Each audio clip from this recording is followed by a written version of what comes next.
Là où ça sent la merde, ça sent l'être. L'homme aurait très bien pu ne pas chier, ne pas ouvrir la poche anale.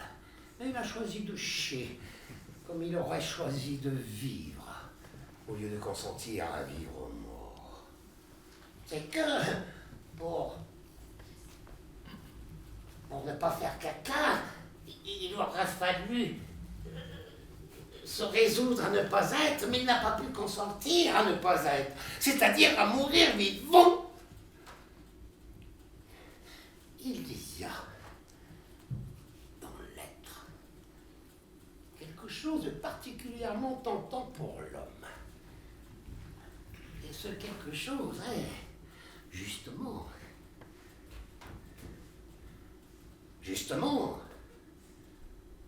le caca!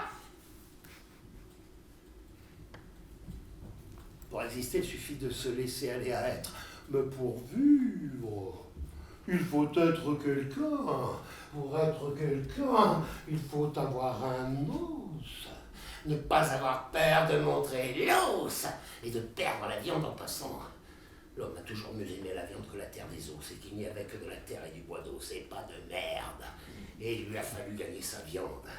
Il n'y avait que du sang et du feu et pas de merde. Et l'homme a eu peur de perdre la merde. Et pour cela, sacrifier le sang. Mais pour avoir de la merde, là où il n'y avait que du sang et de la ferraille d'ossement, et là où il n'y avait pas à gagner d'être, mais où il n'y avait qu'à perdre la vie.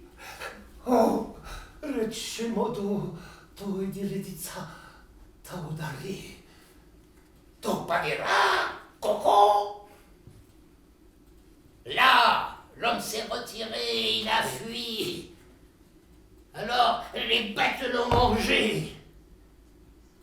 Ce ne fut pas un viol, il s'est prêté à l'obscène repas. Il y a trouvé du goût. Il a appris lui-même à faire la bête et à manger le rat. Délicatement. Et d'où vient cette abjection de saleté?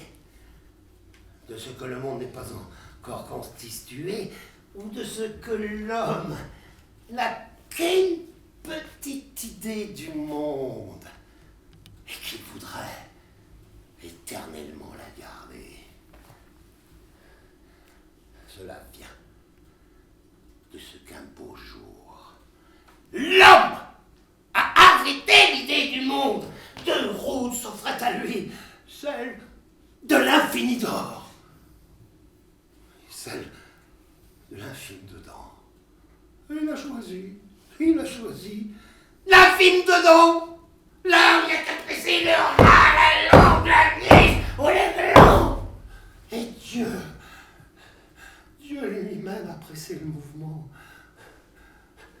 Dieu est-il un être? S'il en est un, c'est de la merde. S'il n'en est pas un, il n'est pas. Or, il n'est pas, mais comme le vide qui avance avec toutes ses formes, dont la représentation la plus parfaite est la marche d'un groupe incalculable de morpions. Vous êtes fou, monsieur Artaud? Et la messe? La messe. Je renie le baptême et la messe. Il n'y a pas d'acte humain qui, sur le plan érotique interne, soit plus pernicieux que la descente du soi-disant Jésus-Christ sur nos autels. Oh, on ne me croira pas, et je vois d'ici les haussements d'épaules du public. Mais le nommé Christ n'est autre que celui qui, en face du morpion, Dieu a consenti à vivre sans corps. Alors qu'une armée d'hommes descendue d'une croix où Dieu croyait depuis longtemps l'avoir cloué s'est révoltée et bardée de fer, de feu, de sang et d'ossements avance, invectivant l'invisible, afin d'y finir le jugement de Dieu.